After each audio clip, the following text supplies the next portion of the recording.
오늘 아침 뉴스 연구소.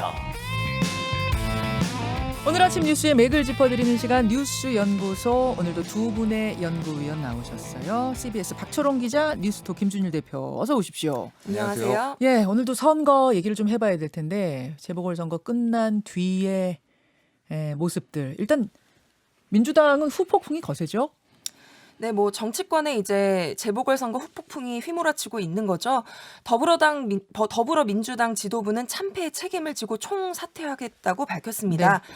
당초 한 자릿수의 박빙 승부를 전망했지만 예상보다 큰 격차의 참패에 지도부 책임론이 제기가 됐고 이를 받아들인 겁니다. 이낙연 상임선대위원장도 SNS에 올린 글을 통해서 민심을 겸허하게 수용하겠다며 성찰의 시간을 갖겠다고 밝혔죠. 예. 특히 뭐 청와대의 반응도 나왔는데요. 문재인 대통령은 더욱 낮은 자세로 보다 무거운 책임감으로 국정에 임하겠다면서 고개를 숙였습니다. 한편 승리를 거머쥔 국민의힘 김종인 비대위원장이 자리에서 물러나면서 네. 세판짜기가 본격화하고 있는데요. 야권 후보 단일화를 이뤘던 국민의힘과 안철수 대표의 국민의당 간 합당 가능성에 대해서도 관심이 쏠리는 모양새입니다. 예, 김준일 기자. 예. 일단 상황이 더 급한 곳은 여당이죠. 여당이 많이 급하죠. 어저께 굉장히 긴박하게 돌아갔어요. 예. 오전 9시에 최고위원회의 열고 10시 20분에는 의원총회 열고 그리고 오후에는 사선 의원 중진 의원들이 만나서 얘기하고 네. 뭐 이러면서 오늘은 또 초선 의원들 모임이 있다고 합니다. 그래서 일단은 총사퇴 여부에 대해서 약간의 진통이 있었는데 어쨌든 사퇴를 하기로 했다라는 거고 지금 그 비대위원장에 도종환 의원이 지금 선임이 됐어요. 예. 근데 이제 도종환 의원이 친문 핵심이라고 불립니다. 그래서 친문의 싱크탱크인 민주주의 4.0의 원장이에요. 그러니까 여기에 대해서 그러니까 지금 어찌됐든 이번 선거에 전체적으로 당이 다 책임이 있지만은 친문들이 책임이 있다 이런 얘기도 나오고 있거든요. 근데 누가 누구한테 그러면 책임을 물을 것인가. 그러니까 사퇴가 그러면은 이게 반성이고 혁신이냐 이런 불만들이 지금 내부에서 터져 나오는 상황인 거죠. 말하자면 주류가 더 큰 책임을 가지고 있는 것인데 왜 또 주류 의원이 비대위원장을 맡느냐 이런 네. 비판이 나오는 거군요. 네, 뭐 민주당에서는 이제 이게 아주 임시직이다. 무슨 얘기냐면은 이제 다음 주에 그 원내대표를 뽑아요. 네. 그래서 일주일 동안만 맡는 거고 도종환 의원이 그다음에 원내대표가 대행 체제로 가는군요. 대행 체제로 가서 그러니까 이제 다음 달 초에 그 이제 그 당대표를 뽑으니까 그때까지 대행 체제인데 그러면 이제 뭘 잘못했는지 이번 선거에서 그거에 대한 평가가 있어야 될 거 아니에요. 지금 그런 내용이 전혀 없습니다. 그러니까 뭔가 잘못했다라고 이제 민주당이 사과는 했어요. 그거는 뭐 이제 그 민심을 겸허히 받아들이겠다. 근데 이제 평가가 전혀 없으니까 이거를 놓고 이제 상당히 이제 내부에 진통이 있을 것이다. 이렇게 예상이 될 수밖에 없는 거고. 자, 요 얘기는 잠시 후에 그 최고위원이에요. 이분도 최고위원이고 어제 사퇴를 했는데 비대위원장 뽑고 이런 상황 속에서 이게 쇄신이냐? 이분이 말하는 목소리가 밖으로 새어나왔습니다. 그래서 카메라에 포착이 돼서 어제 크게 화제가 됐던 노웅래 전 최고위원, 노웅래 의원 오늘 첫 순서로 인터뷰를 해보겠습니다. 얘기를 좀 더 자세하게 들어보죠. 야당은요? 예, 야당 같은 경우에는 지금 김종인 비대위원장이 어제 떠났잖아요. 네. 떠나면서 이제 국민의 승리를 자신의 승리로 착각하지 마라 이렇게 얘기를 했어요. 그래서 더 겸허한 자세로 이제 임해라라는 얘기고. 그래서 어저께 야당 국민의힘 초선 의원들이 성명서를 발표를 했습니다. 어떤 성명입니까? 개파 정치에 우리 머물지 않겠다. 그리고 TK, PK 정당으로 머물지 않겠다. 더 이제 개혁에 매진하겠다. 그러니까 아하. 이게 보통 이제 잘 되는 집안은 계속 뭔가 좀 잘 되는 쪽으로 가고 안 되는 집안은 계속 분란이 일어나는 경향이 있거든요. 보통 선거 끝나면은 그렇죠. 그렇죠. 그러니까 여기에서는 오히려 더 혁신하는 모습, 이긴 쪽에서 뭐 이런 것들이 이제 메시지가 약간 전달되는 거. 그리고 예. 김종인 위원장이 지금까지 이제 극우 세력과 단절하는데 굉장히 큰 역할을 했잖아요. 맡고 있었잖아요. 근데 김종인 위원장이 떠났으니까 또다시 지역주의, 패권주의, 극우 성향의 정치인들 다시 등장하겠구나에 대한 초선들의 불안함이 있는 거네요. 그렇죠. 이제 당장 이제 홍준표 무소속 의원의 입당 문제부터 시작을 해가지고 여러 이제 쟁점들이 있으니까 미리 좀 이렇게 선을 긋는 이런 초선들이. 모습을 초선들이 긋는 거고 안철수 대표가 그러니까 국민의당 대표 같은 경우에는 합당 여부가 지금 관심이잖아요. 서울시 그리고 공동 운영. 그런데 일단은 100일 정도 당에서 평가를 해보겠다 이 정도.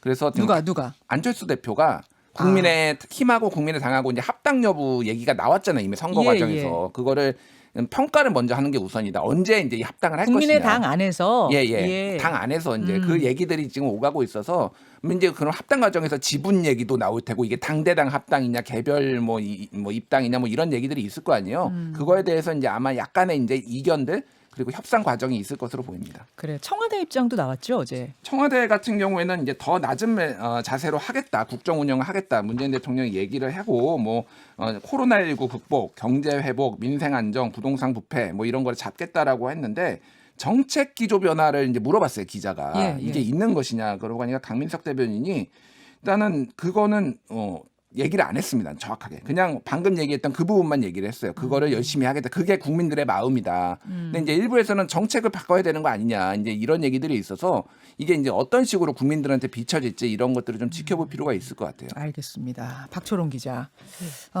뭐 어제 민주당 안에서는 여러 가지 의견들이 다양하게 의총에서 나왔다고 들었어요. 이것이 문제였다, 저것이 문제였다, 다양한 진단들이 나왔다면서 어떤 것이 특별히 눈에 띄었습니까? 뭐 여러 가지 얘기가 나왔을 거예요. 근데 밖으로 삐져나온 얘기들 뭐 해보자면 이제 어제 그 김종민 민주당 의원이 라디오 인터뷰에서 그 선거에서 편파 보도가 심했다. 그러면서 이제 이것이 그 페인 중에 하나다라는 취지로 얘기를 했거든요. 그래서 이제 언론이 그라운드 안에 들어왔다는 느낌을 주게 되면 민주주의의 상당히 큰 침해 요소나 위험 요소가 될 거다. 그리고 이제 뭐 어제 민주당 게시판에도 그 당원들이 그 언론 개혁을 해야 된다. 언론 때문에 졌다. 네, 이런 뭐 취지의 글들을 많이 올렸다고 하는데 사실은 뭐 증명할 수도 없는 얘기고 좀 급한 상황임을 사실 방증하는 것이겠죠. 뭐 내곡동 논란이 언론에서 이제 보도가 많이 안 됐다 이런 얘기들이 많이 나왔는데 사실 이거는 야당에 불리한 이슈였고 후반부 대부분을 차지한 이슈였었거든요. 근데 이게 생태탕과 페레가모만 눈에 띄었다는 평가가 좀 공통적으로 나올 정도로 사실 결정적인 물증이 나오지는 못했어요. 그래서 그것이 사실은 이 이슈를 통해서 좀 승기를 쥐지 못했던 그런 원인이지 않았나라는 생각이 들고요. 즉 그 말씀은 언론 보도가 불충분했다. 내곡동 이슈가 점화가 안 됐다. 이건 아니라는 말씀이신 거죠? 네, 내곡동 보도는 사실은 후반부에 굉장히 많은 보도들이 나왔었고 뭐 인터뷰도 많이 있었는데 이게 이제 초점이 맞춰진 것이 주요 내용이 아니었었다 보니까 이제 그 곁가지로 뭐 나왔던 페랄가모, 생태탕 뭐 이런 것에만 좀 소모가 되면서 이것에 좀 제대로 점화가 되지는 못했었던 거죠. 결국에는 이런 비판이 나오는 것이 이제 당에 좀 더 강한 힘을 실어줘야 된다는 지지층의 어떤 목소리일 수도 있고 대선을 앞둔 좀 다급함일 수도 있다는 생각이 듭니다. 예, 오늘 이 이슈는 뭐 뉴스쇼 전반에서 다루게 될 테니까요. 선거의 후폭풍 이야기들 여기까지만 연구소에선 다루고 두 번째로 가죠. 네. 청와대 김학의 전 차관 기획사정 의혹 그리고 김 전 차관 불법 출국 금지 관련한 언론 보도에 대해서 진상조사가 시작이 됐습니다. 네. 두 사건 모두 청와대 이광철 민정비서관과 연루된 것으로 의심받고 있는 사건인데요. 그러니까 두 사건을 조금 쉽게 설명해 주세요. 지금 이제 진상조사 들어간 두 가지가 검찰이 진상조사 들어간 두 가지가 뭐예요? 그러니까 하나는 그 김학의 전 차관 긴급 출국 금지 그 사건이 있었잖아요. 그러니까 제대로 된 적법한 절차를 거치지 않고 출국 금지를 했었다라는 거예요, 한마디로. 근데 이 출국 금지를 했었던 그 검사가 당시에 청와대 선임 행정관이었던 이광철 비서관이 연락을 받았었다라는 것. 그리고 이제 버닝썬 사건이 한창일 때 이 여파가 이제 청와대에 미치는 걸 막으려고 김학의 전 차관의 별장 성접대 사건 이거를 의도적으로 부각시킨 거 아니냐. 이것도 역시 이광철 비서관을 지금 의심하고 있는 거예요? 예, 그렇게 소통을 해서 기획 사정을 한 것이 아니었냐 이런 의혹입니다. 그래서 검찰이 이제 이 비서관 소환을 지금 검토를 하는 등 수사의 속도를 내고 있는 것인데요. 근데 이 같은 상황에서 박범계 법무부 장관이 수사 내용이 외부 유출된 사실, 그러니까 피의 사실 공표에 대해서 오히려 문제를 삼고 나섰습니다. 일각에서는 정권에 대한 유불리 여부에 따라서 피의 사실 공표 금지의 원칙이 이용되고 있는 거 아니냐, 오히려 내로남불이다. 민주당에 대한 이런 비판도 나오고 있는 상황이고요. 검찰은 선거도 마무리된 만큼 이런 주요 사건 수사에 속도를 내겠다는 입장이어서 법무부와 검찰 간의 충돌도 피할 수는 없어 보이네요. 법무부와 검찰이 또 한 번 충돌할 걸로 보이는 상황. 김준일 기자. 예. 그러니까 검찰은 이광철 비서관 수사에 속도를 내겠다는 입장인 거고 법무부 박범계 장관은 그런 검찰을 감찰하겠다는 거고 이런 네, 거죠. 그렇죠. 그러니까 지금 그 전에 이제 여러 가지 검찰 개혁 뭐 이슈들이 있었잖아요. 예. 근데 그 전에는 검수완박 소위 말해서 중수청 설치하고 검찰의 수사권 완전 박탈 이게 이제 초점이었는데 그게 좀 이런 선거 과정에서 쏙 들어갔어요. 이게 딱히 여론에 우호적이지 않다 이렇게 이제 판단을 한 건데 지금은 소위 말해서 이제 피의 사실 유출 문제를 놓고 이제 다시 검찰 개혁의 어떤 연장선상으로 이렇게 이해를 하시면 될 것 같고. 아까 전에 박초롱 기자가 얘기를 했지만 이게 쉽게 설명하면 이런 겁니다. 네. 아까 전에 그 두 사건 이를테면은 그러니까 이광철 이제 그 민정비서관 당시에는 이제 선임 행정관이었는데 예. 민정수석실에 있었던 거예요. 당시 민정수석은 이제 조국 민정수석이었고요. 그렇죠. 자 그래서 이제 뭐냐면은 하나는 이제 김학의 사건, 소위 말해 이제 별장 성 접대 사건을 주도했던 그 윤중청 씨 건설업자 윤중청 네. 씨가 이제 과거사 진상 조사단에서 이제 조사를 받은 거예요. 예. 조사를 받았는데 그 조사를 한 사람이 이규원 검사라는 사람인데 예. 이 이광철 비서관하고 같은 로펌에다가 그리고 같은 사시 출신에서 매우 가까운 사이인데 계속 전화를 했다라는 거예요. 그러니까 그렇게 알려져 있어요. 이 조사를 받을 때마다 이광철 비서관이 하고 전화를 했는데 그 다음에 이 윤중천 씨에 대한 조사 내용이 부풀려졌다.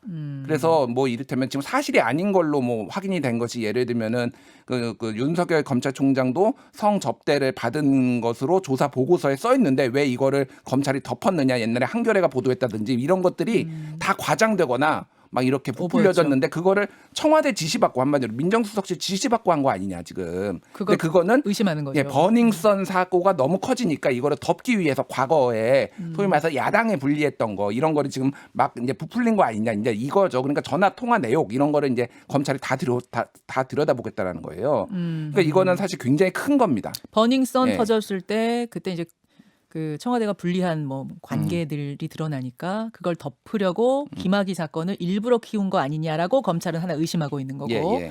또 김학의 전 차관 불법 출국 금지 요것도 역시 청와대와 뭔가 연관이 있는 거 아니냐 이렇게 의심하고 있는 그 거. 직전에 통화가 또 오간 것 아니냐 뭐 이런 식의 이제 내역들이 있는 거죠. 그래서 그걸 보겠다라는 거고 그래서 지금 이제 뭐 이제 박범계 법무부 장관이 이게 왜 지금 수사 중인 게 유출이 된 거야라고 하니까 아니 뭐 정권에 불리한 거는 유출되면은 뭐라고 그러고 유리한 거는 유출됐을 땐 그동안 한마디도 안 하고 뭐 이렇게 이제 내로남불 얘기가 나오니까 내로남불 아니다. 원래 나는 문제의식을 가지고 있었다. 이게 이제 박범계 장관의 얘기예요. 자 이렇게 되면 이제 또 검찰과 법무부 갈등 제2라운드가 가는 거 아닌가. 이것도 여러분 이런 상황 속에서 지켜보시면 되겠고요. 박주롱 기자, 우리 세 번째로 넘어가죠. 네. 오늘 경찰이 노원구에서 세 모녀를 잔혹하게 살해한 김태현에 대한 수사 결과를 발표하고 사건을 검찰에 송치합니다. 예. 김 씨는 지난달 23일 온라인 게임에서 만난 여성 A 씨를 스토킹하다가 A 씨와 그 동생, 어머니까지 흉기로 잇따라 살해한 혐의를 받고 있는데요. 예. 범행 이틀 후 붙잡힌 뒤 그의 잔혹하고 기이한 행적들이 속속 드러나고 있죠. 그는 퀵서비스 기사로 위장해서 A씨 집에 침입한 뒤에 차례차례 세 사람을 살해했는데 이틀이 지나서 경찰에 발견될 때까지 뭐 냉장고에서 술을 꺼내 마시고 음식을 꺼내 먹고 자해를 하기도 했습니다. 네. 특히 경찰이 신고를 받고 출동했을 때 김태현은 A씨의 시신 옆에 누운 채로 발견됐다고 하는데요. 요게 지금 새로 드러난 거잖아요. 네, 요게. 네. 경찰이 신고받고 출동해보니 자해한 김태현이 시신 그 A 씨 옆에 누워 있었다. 네, 어머니와 동생의 시신은 방 안에 있었는데 그 A 씨의 시신은 거실에 있었고 그 옆에 이제 김태현이 누워 있었다. 바로 이 부분을 지금 프로파일러들이 굉장히 주목하고 있더라고요. 네. 사이코패스냐 아니냐 이 부분이 굉장히 중요하게 판단하는 근거가 된다면서요. 네, 일단은 그 사이코패스로 이제 진단을 하기 위해서는 굉장히 자기중심적인 성향을 갖고 있기 때문에 사실 사이코패스의 경우 이 경우 도망쳤을 것이라는 의견이 사실 많아요, 전문가들 사이에서. 사이코패스들이라면 이런 상황에선 보통 도망간다. 네, 근데 이 김태현은 도망가지 않고 그 옆에서 자해를 한 채 누워 있었기 때문에 뭐 이 여성 A 씨에 대한 광적인 어떤 소유욕이 작용한 것이 아니냐, 사이코패스는 아닌 것 같다. 일단은 이런 의견이 조금 지배적으로 나오고 있는 상황입니다. 그렇군요. 아직 진단이 나오진 않은 겁니까? 예, 아직 나오지는 않은 거고요. 오늘 이제 검찰에 송치를 하고 포토라인에 이제 설 거예요. 예. 그래서 이제 뭐 사진은 공개가 됐는데 기자들 앞에서 이제 얼굴이 이제 공개될 건데 이제 마스크를 뭐 쓸지 말지에 대해서 지금 뭐 명확하게 아직은 지침이 안 나왔다고 합니다. 지금 이제 신상 공개하게 돼 있으니까 얼굴 공개도 하게 돼 있는 건데 그게 우리 원칙인데 지금 상황에서는 마스크를 저 코로나 때문에 쓸래요. 이렇게 하면은 막을 수는 없다면서요. 예. 그런 거죠. 그렇죠. 그러니까 그거는 이제 어떻게 얘기가 될지 봐야 될 것 같고 그 내용들을 보면은 뭐 여러 가지가 있는데 처음에 이제 그 초인종을 누르고 택배 기사로 위장을 했는데 띵동 누르니까 네. 택배 놓고 가세요라고 하니까 그래서 기다렸다고 합니다. 그래서 작은 동생이 나올 때까지 기다리고 있다가 문을 열고 택배가 뭐가 왔나 나오니까 문을 밀치고 들어가 가지고 이렇게 그러면 그 동생 피해자 동생이 뭐 동생도 피해자입니다만 놓고 가세요를 먼저 했대요. 예, 놓고 가세요를 먼저 했다고 합니다. 그러니까 들어가 가지고 해서 이제 거실이 아니라 안방에서 이제 이게 범행이 작은 딸 같은 경우에는 그러니까 이게 뭔가 좀 추궁이 있었다. 한동안 실랑이가 있었다라는 거를 이제 예상을 할 수가 있는 거고. 그래서 뭐 그 휴대폰에서 그 둘이 통화 내용 아니면 뭐 문자 내용 이런 것도 다 삭제했다라고 그래요. 증거인멸한 거네요. 증거인멸을 한 거죠. 증거인멸까지 하고 그리고 아까 전에 그 증거인멸 한 다음에 이제 스스로 자해를 하고 시체 옆에 누워 있었다. 그 시신 옆에 누워 있었던 거는 전문가들은 어떻게 봅니까? 왜 그런 행위를 했다고 봅니까? 이제 이거는 일종의 폭이다. 일종의 그러니까 이거에 강한 집착. 이미 범행은 저질러졌고 이거를 이제 어떻게 해야 될지 모르니까 시신까지도 소유한다. 뭐 이런 시신까지도 소유욕. 지독하고 추악한 소유욕. 그렇죠. 예, 강한 스토킹이라고 볼 수가 있는 거죠. 뭐 저도 인터뷰를 꽤 많이 이런 사건들 해봤습니다만 박초롱 기자 네. 사이코패스 아닌 것 같은데요. 뭐 지금까지 이제 사이코패스 이제 사건을 보면 사실 죄책감도 거의 없고 사건을 처음 인정하지 않으려는 성향도 보이고 그리고 뭐 아까도 말씀드렸지만 사건 현장에서 도망가고 그 사건과 자신을 딱 단절시키는 그런 성향을 보인다고 하거든요. 근데 이 경우는 좀 그런 경우와는 좀 구분되지 않나. 보겠습니다. 예, 결과 지켜보겠습니다. 두 분 수고하셨습니다. 감사합니다.